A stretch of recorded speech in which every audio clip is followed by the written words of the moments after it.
नमस्कार, आप देख रहे हैं कालचक्र। मैं हूं श्रद्धा और मेरे साथ हैं प्रश्न कुंडली विशेषज्ञ पंडित सुरेश पांडे जी। बहुत बहुत स्वागत है पंडित जी आपका। नमस्कार। गेहूं के आटे का दीपक, उड़द के आटे का दीपक, मूंग के आटे का दीपक दूर कर देगा हर दुख। देखिए कालचक्र। तो आज दीपदान के बारे में जानेंगे, हमारे जीवन पर क्या कुछ असर पड़ता है इसके बारे में भी जानेंगे। साथ ही आटे का दीपक जलाने से हमारी कौन कौन सी परेशानियां दूर हो सकती हैं, ये सब जानते हैं। पंडित जी, कौन कौन सी परेशानियां आटे का दीपक जलाने से दूर होंगी ये तो जानूंगी मैं आपसे, लेकिन सबसे पहले दीपदान क्या होता है, क्या महत्व है? ओम चंद्रमा मनसो जातः चक्षो सूर्यो अजायत श्रोता द्वायुश्च प्राणश्च मुखादग्निरजायत। दीप दान करने से व्यक्ति के शरीर में तेज की वृद्धि होती है। आटे के दीपक का प्रयोग किसी बहुत बड़ी कामना की पूर्ति के लिए किया जाता है। कोई भी पूजा हो, कोई भी अनुष्ठान हो, कोई भी यज्ञ हो, कोई भी तप हो, सबसे पहला काम किया जाता है दीप जलाया जाता है। इससे पहले कोई काम नहीं होता है, पहले दीप जलाया जाता है। और दीप जलाकर कहा जाता है, भो दीपम देव रूपस्त्वम कर्म साक्षी है विघ्नकृत, यावत कर्म समाप्ति स्यात् तावत त्वं सुस्थिरो भव। हे दीप देवता, आप देव स्वरूप हैं। आप देव स्वरूप होकर के यहाँ स्थित रहें। जब तक कर्म की समाप्ति न हो जाए तब तक आप यहाँ पर प्रज्वलित रहें, ऐसी हमारी आपसे प्रार्थना है। भो दीपम देव रूपस्तुम कर्म साक्षी है विघ्नकृत, विघ्नों का शमन करिए। यावत कर्म समाप्ति स्यात्, और जब तक कर्म की समाप्ति न हो तावत तुम सुस्थिरो भव, तब तक आप सुस्थिर बने रहें। तो जो हमने अनुभव किया है वो ये कि दीप जलते ही वो अपने चारों तरफ की नेगेटिव ऊर्जा को नष्ट कर देता है और पॉजिटिविटी का संचार हो जाता है। और ये दीप जो तेल से, घी से जलाए जाते हैं, उन्हीं दियों में ये ताकत होती है। माँ अन्नपूर्णा का आशीष इस दीपक को मिल जाता है, गेहूं के आटे के दीपक को। और दूसरे दीपक की तुलना में आटे के दीप को शुभ और पवित्र माना गया है। आटे के दीपक में तमोगुण को संतुलित रखने की क्षमता है। गेहूं के आटे के दीपक से विवाद में विजय प्राप्त होती है। उड़द के आटे से बने दीपक से शत्रु पर सफलता मिलती है। मूंग के आटे से बने दीपक से परिवार में शांति आती है। और माँ दुर्गा, माँ काली, हनुमान जी, भोलेनाथ, श्री हरि विष्णु, श्री राम, श्री कृष्ण की पूजा में आटे का दीपक जलाने से हर मनोकामना पूर्ण होती है। कर्ज से मुक्ति, शीघ्र विवाह, नौकरी, रोग, संतान सुख, संपत्ति सुख, ग्रह कलेश, संपत्ति विवाद, कानूनी विवाद से मुक्ति के लिए आटे का दिया जरूर जलाना चाहिए। किसी भी प्रकार की साधना या सिद्धि में सफलता प्राप्त करने के लिए आटे का दीपक बनाते हैं। इसमें बत्ती डालकर प्रज्वलित करते हैं। धनतेरस के दिन घर में गेहूं के आटे का बना दीपक जलाने से परिवार के सदस्यों की आयु लंबी होती है। परिवार में सुख समृद्धि का वास होता है। आपने एक चीज गौर किया होगा, जब किसी का विवाह होना होता है और विवाह के बाद बारात आती है, बारात का द्वार पूजन हो जाता है। द्वार पूजन के बाद बारात फिर जनवासे में चली जाती है। उसके बाद में जब विवाह का कार्यक्रम शुरू होना होता है, लड़की मंडप में आती है, गणेश, गौरी, कुबेर, अरेमा की पूजा करती है। और पूजा करने के बाद वर पक्ष से उसे वस्त्र और गहने मिलते हैं। उसके बाद वो गुप्तागार में चली जाती है, अर्थात अंदर अपने घर में चली जाती है। उसके बाद लड़के को बुलाया जाता है। लड़का जब आता है तो आटे के दीपक में 4 मुखी तेल का दिया जला करके उसी दिए से लड़की का पिता लड़के की आरती करता है। चारमुखी दिया जलाने का यहाँ सिर्फ यही तात्पर्य है कि लड़के के अंदर जो भी नेगेटिविटी हो सब सदा सर्वदा के लिए समाप्त हो जाए।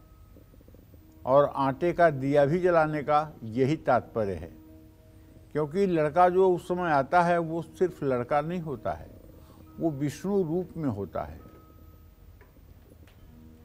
हमारे यहाँ सनातन धर्म में विवाह में आए हुए वर को विष्णु स्वरूप मानते हैं। इसीलिए तो जिस परात में लड़के का पैर धोया जाता है उसी पानी से लोग हाथ भी धो लेते हैं और उसी पानी को पवित्र मानकर माथे पर लड़के के चंदन भी लोग लगा देते हैं। तो कहने का तात्पर्य ये है,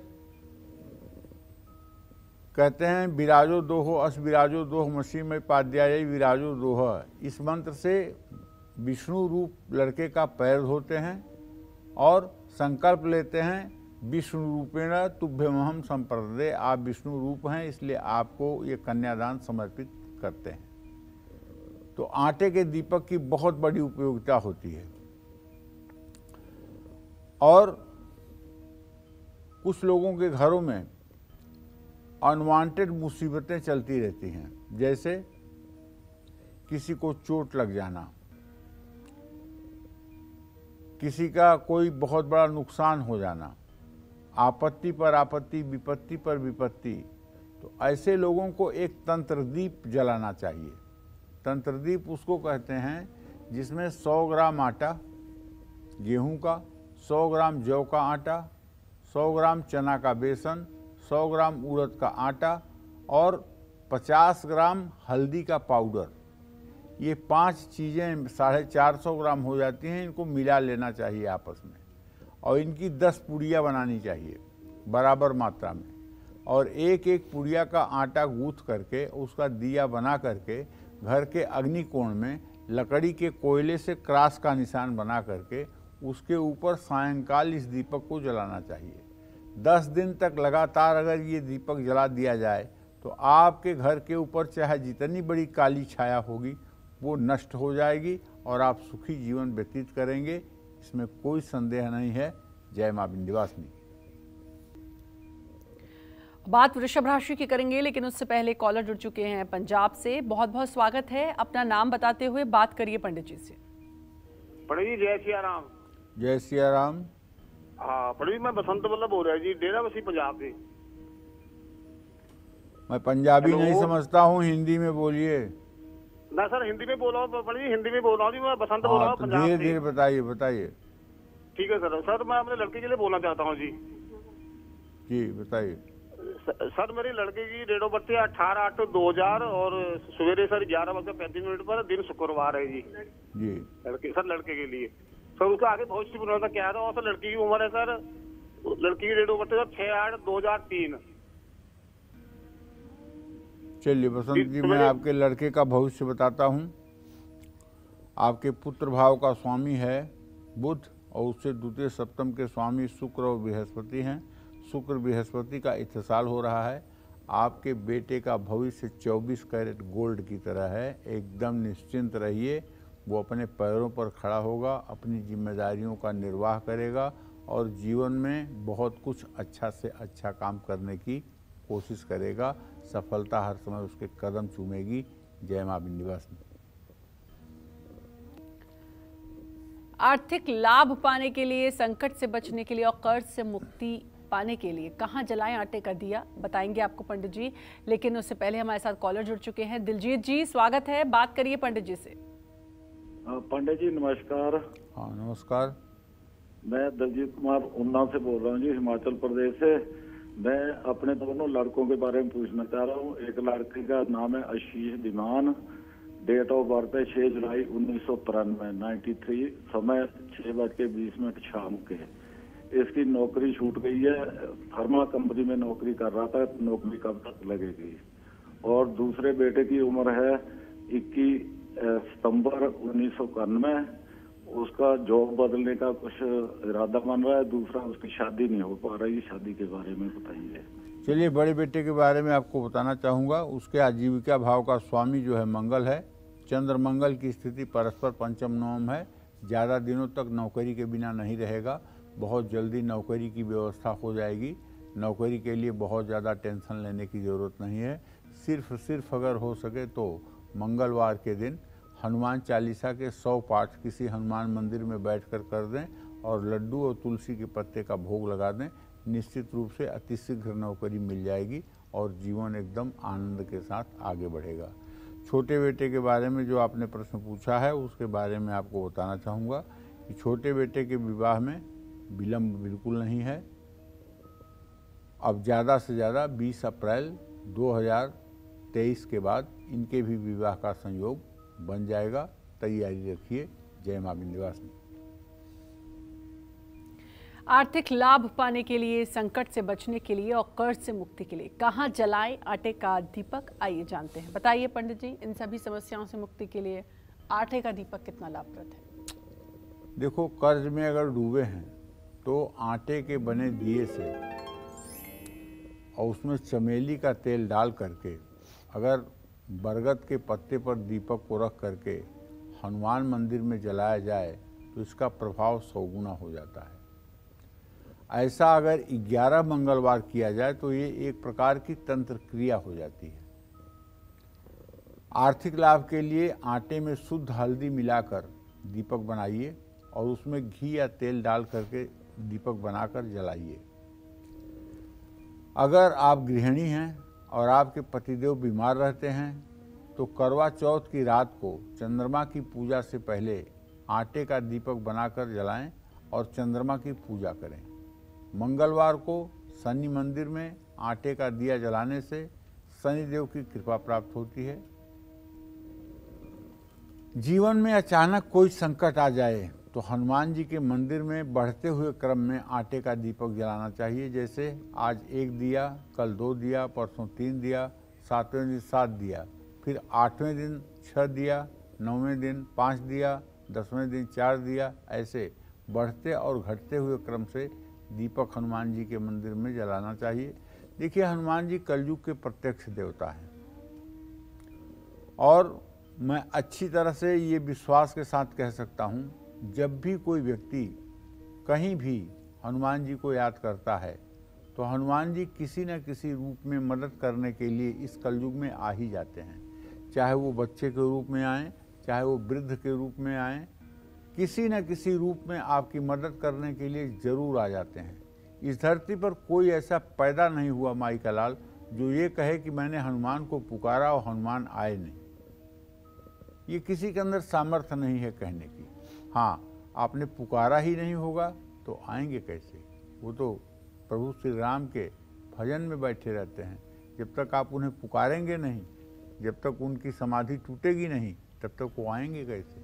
लेकिन इतनी विश्वस्तता के साथ आपसे ये कह रहा हूँ कि हनुमान जी को अपना सर्वस्व समझने वाला व्यक्ति, हनुमान जी को अपना सर्वस्व मानने वाला व्यक्ति जब कभी भी कहीं भी संग्राम में, शत्रुओं के बीच में, अर्धरात्रि में, श्मशान में, एकांत में, जहाँ भी हनुमान को याद करता है, हनुमान जी आकर के उस कार्य को तत्क्षण सिद्ध करते हैं।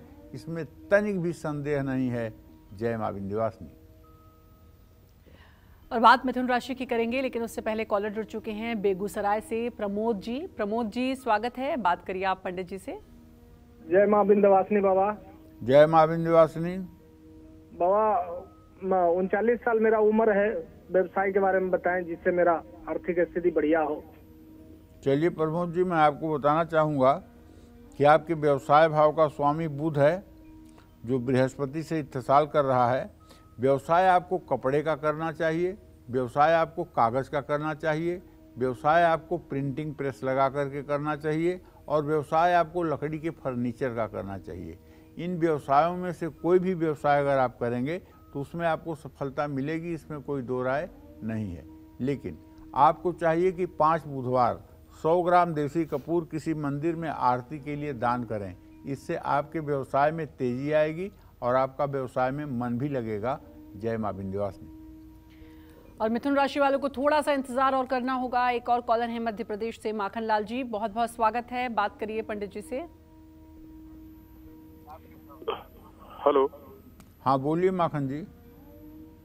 मैं एमपी से बोल रहा पंडित जी। जय मां विंध्यवासिनी।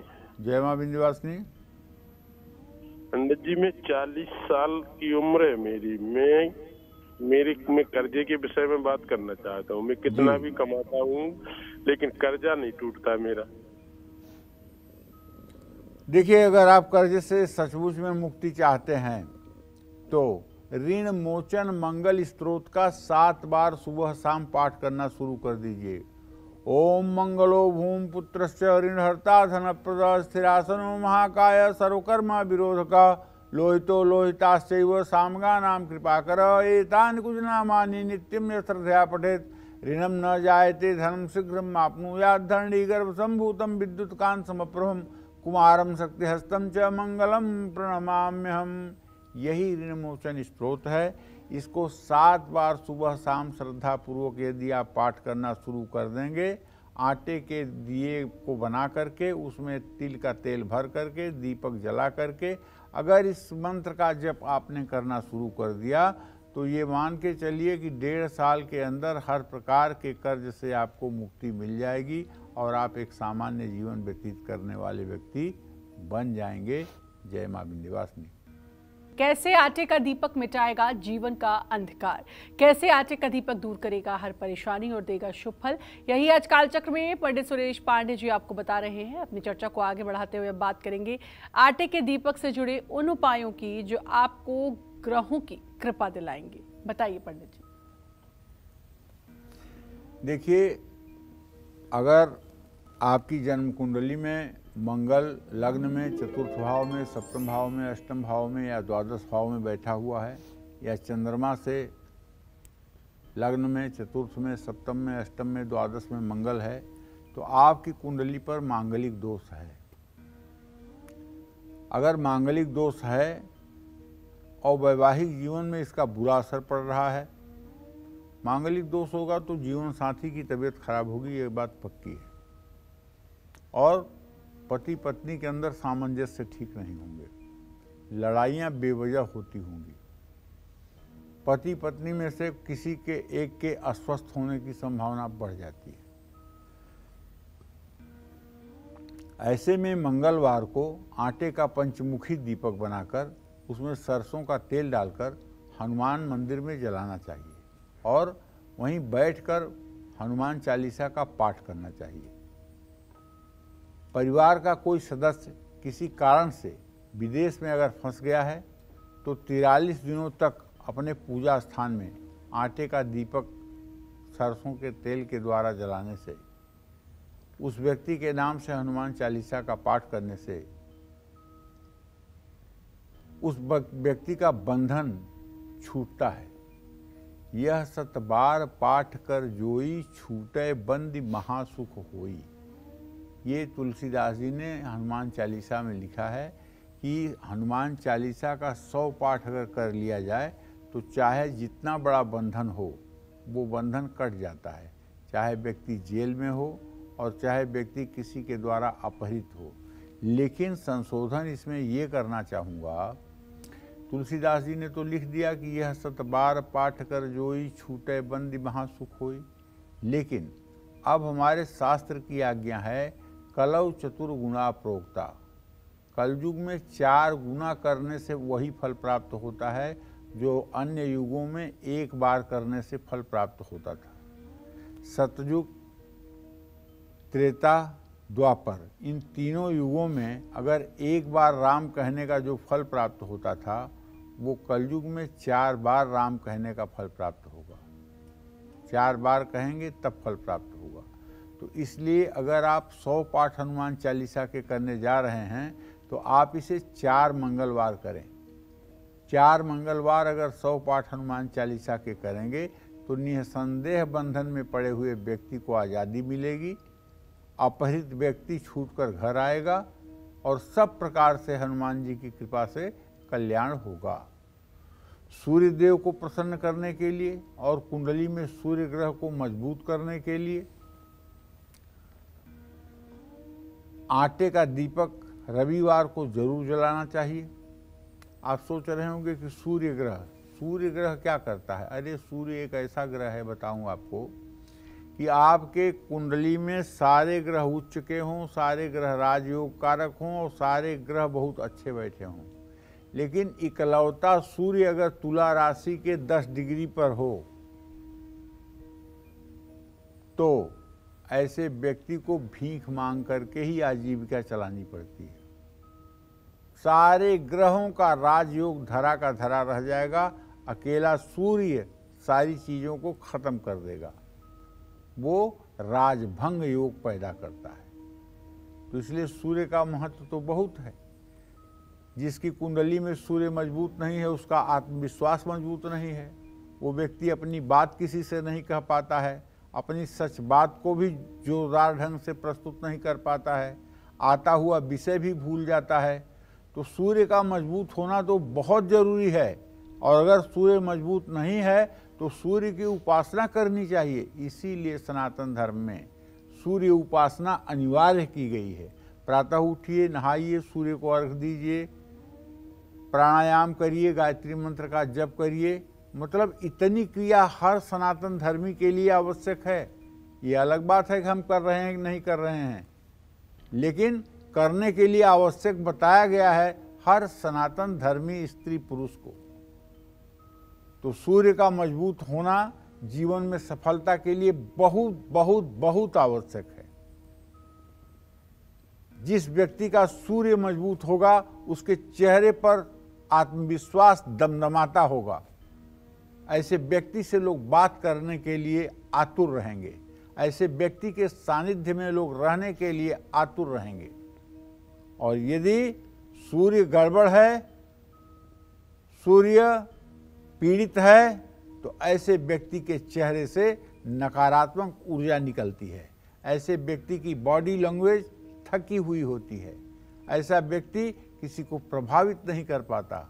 ऐसा व्यक्ति मेंस में तो बहुत अच्छे नंबर ला लेता है, लेकिन इंटरव्यू में इंटरव्यूअर को प्रभावित नहीं कर पाता है। इसलिए सूर्य की आराधना परम आवश्यक है। शुक्र ग्रह को प्रसन्न करने के लिए चावल के आटे का दीपक या नारियल का जो खोल होता है, ज़्यादा अच्छा होगा नारियल का खोल, उसमें दीपक जलाना चाहिए। तो ये महालक्ष्मी की कृपा भी दिलाएगा और हर प्रकार से कल्याणकारी भी होगा। इसमें कोई दो राय नहीं है। जय मां विंध्यवासिनी। आटे का दीपक कहाँ जलाने से घर का वास्तु दोष दूर हो सकता है, साथ ही कहाँ आटे का दीपक जलाने से आपको तरक्की और सम्मान भी मिल सकता है, आइए जानते हैं पंडित जी से। बताइए पंडित जी। देखिए, घर में तुलसी के पौधे के पास आटे का दिया जलाने से घर में वास्तु दोष दूर हो जाता है, घर का वास्तु दोष दूर हो जाता है। तुलसी मैया तो वैसे ही सारे दोषों को दूर कर देती हैं।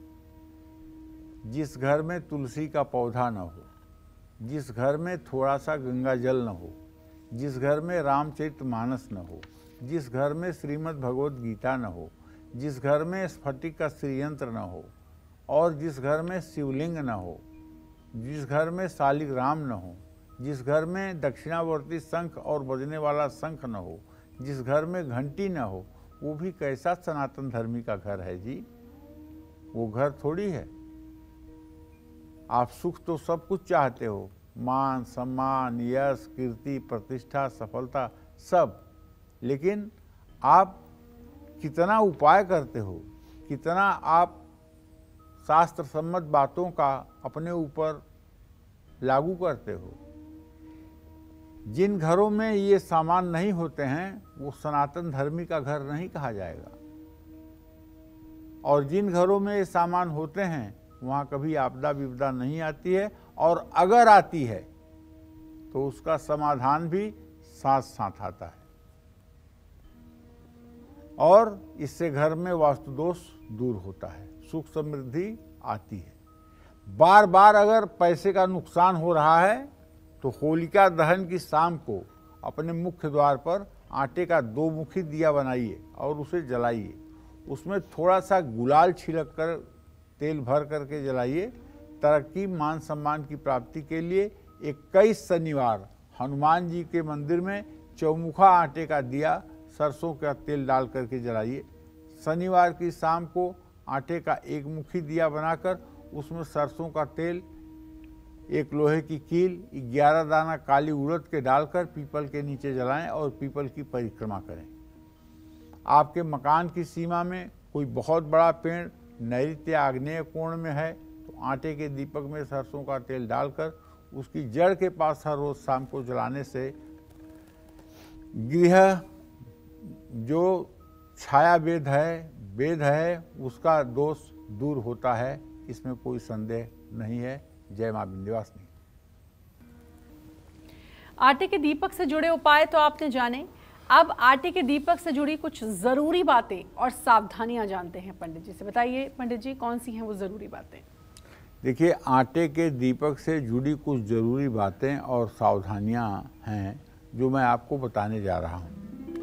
आटे के दीपक के लिए हमेशा ताज़ा आटा ही गूंथें। पहले से गूथा हुआ आटा उसका दिया न बनाएं, नंबर 1 सावधानी। नंबर 2, मिट्टी और आटे का दिया एक बार प्रयोग करने के बाद दोबारा प्रयोग में न लाएं। चाहे वो मिट्टी की दियली का दिया हो और चाहे आटे का दिया हो, एक बार अगर आपने उसको जला लिया और उसका तेल खत्म हो गया तो दूसरी बार उसको आप नहीं जला सकते हैं, दूसरी बार उसका विसर्जन आपको करना पड़ेगा। ये दोनों पवित्र दीपक शुद्ध होते हैं और इनका एक बार ही जलने में प्रयोग करना चाहिए। आटे का दिया घटती और बढ़ती संख्या में जलाया जा सकता है। एक दीप से शुरुआत कर उसे 11 तक ले जाया जा सकता है। जैसे संकल्प के पहले दिन 1, फिर 2, फिर 3, फिर 4, फिर 11 तक दीप जलाने के बाद 10, 9, 8, 7 इस क्रम में घटते क्रम में दीपक जलाएं। अनुलोम विलोम क्रम में दीपक जलाएं। मनोकामना दीपक की संख्या पूरी होने से पहले ही पूरी हो जाए तो क्रम को खंडित नहीं करना चाहिए, उसको पूरा करना चाहिए। संकल्प में माने गए दीप पूरे होने चाहिए। किसी भी अच्छे दिन, अच्छे वार के शुभ मुहूर्त और चौघड़िया में आटे का दिया जलाने का प्रण लिया जा सकता है। आटे का दिया बनाना भी बहुत आसान है। आटे में शुद्ध हल्दी मिलाकर उसे गूंथ लें। इसके बाद उसे 1 मुट्ठी, 2 मुट्ठी, 3 मुट्ठी, चौमुखी रूप दें। दीपक के चारों ओर कलावा बांधें। चाहे तो कुमकुम से दीपक के बाहर और की ओर बिंदिया भी बना सकते हैं। जितना मुखी दीपक आपने बनाया है उतनी ही रुई या कलावे की बत्ती डालें। घी या तेल डालकर अपनी मनोकामना पूर्ति के लिए दीपक जलाएं। जय मां विंध्यवासिनी। और बात वृश्चिक राशि की होगी, लेकिन उससे पहले भिवानी से एक कॉलर जुड़ चुकी हैं। सुमन जी, स्वागत है, बात करिए पंडित जी से। बात कर सकती हैं आप पंडित जी से। सुमन जी नमस्ते। पंडित जी नमस्ते। मेरे बेटे के बारे में पूछना पंडित जी को। क्या? मेरा बेटा गया 21 नवंबर 2004 में हुआ था जी, 10:35 पे जी। और बेटी 5 नवंबर 2004 में 4:30 बजे। बेटे के बारे में वो आर्मी में जाना चाहता है पंडित जी। कहाँ जाना चाहता है? आर्मी में जाना चाहता है। चलिए, मैं बताना चाहूँगा कि आपके पुत्र भाव का जो स्वामी है वो तो है सूर्य, उससे 10वें भाव का स्वामी मंगल और सूर्य। मंगल और सूर्य दोनों सप्तम हैं। आर्मी में जाने की मनोकामना पूरी हो सकती है। आर्मी में जाने के लिए थोड़ा सा प्रयास करें, फिजिकल और वर्क करें। शारीरिक कमजोरी दिखाई दे रही है, लेकिन आर्मी में जाने का सपना इनका पूरा हो सकता है। और एक और कॉलर हमारे साथ जुड़ चुके हैं कोलकाता से। मोहन जी, बहुत बहुत स्वागत है, बात कर सकते हैं आप पंडित जी से। प्रणाम पंडित जी। हाँ, सदा सुखी रहिए। पंडित जी, हम अपना लड़का के बारे में जानते हैं जिसका नाम सिद्धांत है। 3/10/1997 को जन्म 11:15 पर हुआ है जी, रात को। और हम लोग कलकत्ता में रहते हैं। उसका नौकरी के बारे में पूछना, वो M.Com कंप्लीट किया अभी हाल ही साल। नौकरी के बारे में हम जानना चाहते हैं पंडित जी। मोहन जी, ऐसा है कि सिद्धांत के नौकरी भाव का स्वामी बुध है और बृहस्पति उनके भाव का स्वामी है। बुध और बृहस्पति का इत्तेसाल जरूर हो रहा है, लेकिन शनि मड़ऊ योग कारक है। 17 जनवरी 2023 तक अभी बेटे को कोई नौकरी, छोटी मोटी भी नौकरी नहीं मिल पाएगी। 17 जनवरी 2023 के बाद नौकरी का योग बनना शुरू होगा, जो मार्च अप्रैल मई तक फलीभूत होगा। ये हम काम कर लिए हैं तो उनसे कहिए बैंकिंग और इंश्योरेंस के फील्ड में अपनी नौकरी सर्च करें, उसी में इनको सफलता मिलेगी। जय मां विंध्यवासिनी। और बात मकर राशि की करेंगे, लेकिन उससे पहले बिहार से कॉलर जुड़ चुकी हैं। अंजलि जी, बहुत बहुत स्वागत है, बात करिए पंडित जी से। जी पंडित जी प्रणाम, मैं अंजनी कुमारी जोर से बोलो अंजलि। जी अंजनी। अंजनी, थोड़ा तेज बोलिए प्लीज आप। अंजनी कुमारी बोल रही हूँ पंडित जी, प्रणाम। माफ करिए अंजनी जी, आपकी आवाज ठीक से नहीं आ रही है। और देवरिया से एक कॉलर जुड़ चुकी हैं। प्रवीणा जी, बहुत बहुत स्वागत है, बात करिए पंडित जी से। पंडित जी प्रणाम। खुश रहो बेटा। जी मेरे 2 बच्चे हैं, एक लड़की और एक लड़का। लड़की का नाम श्रेया पांडे है, जो 23 अप्रैल 2007 में हुई है रात में।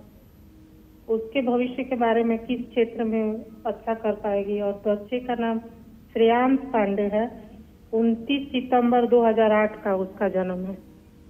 चलो दोनों के बारे में जानना चाहते हैं। बेटी के भाव का स्वामी शनि है और उससे द्वितीय द्वादश के स्वामी शनि और चंद्रमा हैं। शनि और चंद्रमा का इत्तेसाल बृहस्पति के साथ हो रहा है। बेटी का भविष्य तुम्हारे बहुत अच्छा है और मैं तो चाहूँगा कि उसे आप टेक्निकल फील्ड में ले जाओ। अभी तो वो 17 साल की हो रही है, उसे आप टेक्निकल फील्ड में ले जाओ। टेक्निकल फील्ड में IIT कराने की भी कोशिश करो, और अगर IIT नहीं हो पाता है तो किसी सामान्य इंजीनियरिंग कॉलेज में उसकी पढ़ाई करवाओ, IT कंप्यूटर से उसकी पढ़ाई करवाओ। निश्चित रूप से उसकी आजीविका अच्छी होगी और सुखी जीवन व्यतीत करेगी।